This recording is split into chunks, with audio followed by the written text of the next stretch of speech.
શ્રી ગણેશાય નમઃ. શ્રી કૃષ્ણ શરણમ મમ. શ્રી કૃષ્ણ શરણમ મમ. શ્રી કૃષ્ણ શરણમ મમ. શ્રીમદ ભગવદ્ ગીતા અધ્યાય 4 કર્મ બ્રહ્માર્પણ યોગ. શ્રી કૃષ્ણે કહ્યું, આ યોગ મેં સૂર્યને કહ્યો, સૂર્યે તેના પુત્ર વૈવસ્વત મનુને કહ્યો, ને મનુએ તેના પુત્ર ઇક્ષ્વાકુને કહ્યો હતો. આમ પરંપરાથી પ્રાપ્ત થયેલા આ યોગને રાજર્ષિ જાણતા હતા, પણ કાળબળે આ યોગ લોકમાંથી નાશ પામ્યો. તું મારો ભક્ત અને મિત્ર હોવાથી આ ઉત્તમ રહસ્યવાળો યોગ મેં તને કહ્યો. અર્જુને પૂછ્યું, આપનો જન્મ હમણાં થયો?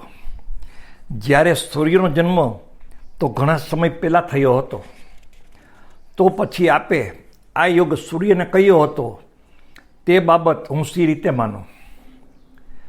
ત્યારે કૃષ્ણએ જણાવ્યું, આજ સુધી તારા મારા અનેક જન્મો થઈ ગયા છે, તે બધાની મને ખબર છે, પણ તું જાણતો નથી. હું જન્મ વિનાનો, વિકાર વિનાનો ને સર્વેશ્વર છું. તેમ છતાં મારી માયા વડે જન્મ લઉં છું. હે અર્જુન, જ્યારે જ્યારે ધર્મની હાનિ અને અધર્મની વૃદ્ધિ થાય છે, ત્યારે ત્યારે હું શરીર ધારણ કરું છું. સાધુ પુરુષોના રક્ષણ માટે, દુષ્ટોના નાશ માટે અને ધર્મની સ્થાપના માટે હું યુગે યુગે પ્રગટ થાઉં છું. હે અર્જુન, મારા દિવ્ય જન્મને, કર્મના રહસ્યને જે મનુષ્ય સમજે છે તે મૃત્યુ બાદ પુનર્જન્મ પામતો નથી. તેને મોક્ષની પ્રાપ્તિ થાય છે. ઘણા મનુષ્યો રાગ, ભય અને ક્રોધનો ત્યાગ કરી અનન્ય ભાવથી મારો આશ્રય લઈ જ્ઞાન અને તપથી પવિત્ર થઈ મારામાં મળી ગયા છે. જે સકામ કે નિષ્કામ ભાવથી મારું ભજન કરે છે, તેને તેવા ભાવથી હું ફળ આપું છું. મારા વર્તનનું તે પ્રકારે મનુષ્યો અનુસરણ કરે છે. આ લોકમાં કર્મના ફળની ઈચ્છાવાળા ઇન્દ્રાદિ દેવોની પૂજા કરે છે, કારણ કે આ લોકમાં કર્મની સિદ્ધિ તરત જ પ્રાપ્ત થાય છે. જ્યારે જ્ઞાન જે મોક્ષ માટે છે તે તો મુશ્કેલીએ પ્રાપ્ત થાય છે. ક્ષત્રિય, વૈશ્ય, શૂદ્ર એમ 4 વર્ણોની રચના કરી છે. આ બધાનો કરતા હું હોવા છતાં પણ હું અકર્તા છું. નિરહંકારી હોવાથી મારા કર્મો મને સ્પર્શતા નથી. નિષ્કામ હોવાથી મારી કર્મોમાં ઈચ્છા થતી નથી. આવી રીતે જે મને જાણે છે તે કર્મબંધનમાં પડતો નથી. અગાઉ જનક આદિ મુમુક્ષોએ જે રીતે કર્મો કર્યા હતા તે મુજબ તું કર્મ કર. કર્મને અકર્મ વિશે નિર્ણય કરવામાં મોટા મોટા વિદ્વાનો પણ મૂંઝાઈ ગયા છે. તે કર્મ વિશે તને કહીશ. જે જાણ્યા પછી સંસારમાંથી તારી મુક્તિ થશે. કર્મ અકર્મને વિકર્મનું રહસ્ય જાણવાની જરૂર છે, કેમ કે તેની ગતિ ગહન છે. જે મનુષ્ય ફળની આશા વગર કર્મો કરે છે અને જ્ઞાનરૂપી અગ્નિથી જેના કર્મો બળી ગયા છે તેને વિદ્વાનો પંડિત કહે છે.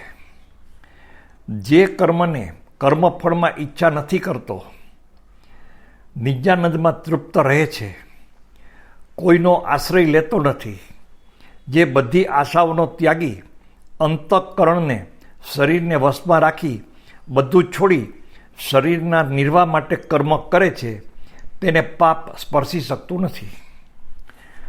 જે લાભથી સંતોષ માને, ઠંડી, ગરમી, સુખ, દુઃખ, હાનિ, લાભ સરખા જુએ, દ્વેષભાવ ન રાખે, સિદ્ધિ અસિદ્ધિમાં સમબુદ્ધિ રાખે, તે કર્મ કરે છતાં પણ કર્મબંધનમાં પડતો નથી.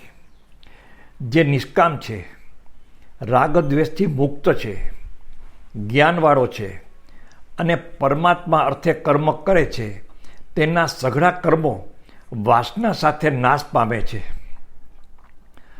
અર્પણ કરવાની ક્રિયા બ્રહ્મ છે, હોમવાનો પદાર્થ બ્રહ્મ છે, બધામાં બ્રહ્મ ભાવે સ્થિર છે, તે બ્રહ્મને પામે છે. કેટલાક કર્મયોગીઓ ઇન્દ્રાદિની પૂજા કરે છે.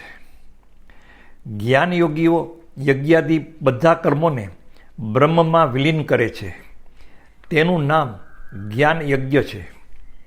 કેટલાક યોગીઓ કાન, નેત્ર આદિ ઇન્દ્રિયોને સંયમરૂપ અગ્નિમાં હોમે છે, જ્યારે બીજાઓ શબ્દ વગેરે વિષયોને ઇન્દ્રિયરૂપી અગ્નિમાં હોમે છે.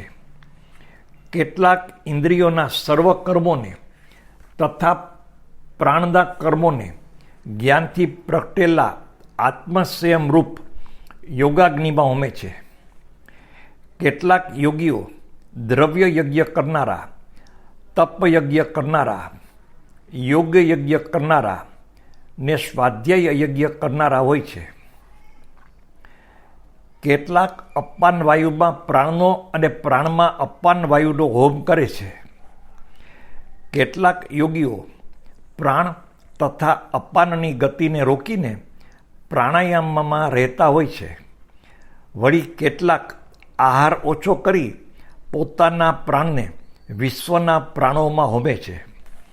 આ બધી જાતના યજ્ઞો કરનારા યજ્ઞ સામગ્રીથી હવન કરીને પોતાના પાપોનો નાશ કરે છે. જે લોકો યજ્ઞ કરી અને બાકી વધેલા અન્નનું ભોજન કરે છે, તે સનાતન બ્રહ્મને મેળવે છે. જે લોકો યજ્ઞ કરતા નથી, તેમને માટે આ લોક પરલોક નથી.